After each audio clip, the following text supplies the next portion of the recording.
आपण कोन जानिछंती सबदाह परे फ्रिस्बीर आविष्कारक पाउंस को फ्रिस्बीर रूप दिया जाइथिला। जीरो लाइज फुल फैक्ट्स ये हैला फूफा।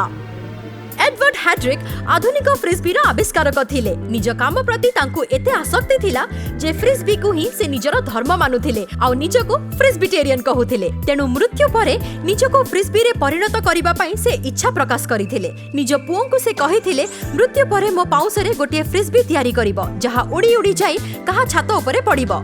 14 अगस्त 2002 रे 78 वर्ष बयस रे जेबे तांकर मृत्यु हैला घर लोके तांको सबदाह करी तांको पाउस को सेही प्लास्टिक रे मिसई देले जेउथिरे नुआ फ्रिस्बी तयारी हेबार थिला। एही फ्रिस्बी गुडी को पुणी तांको बंधु बांधव को बंटा गला किछि निलाम मध्य करा गला आ ता भितरु गोटिए नै तांको स्त्री फरीना एड हैड्रिक मेमोरियल म्यूजियम रो छात ऊपर को फिंगी देले। नुहे कि एहा स्वप्नर उड़ाण।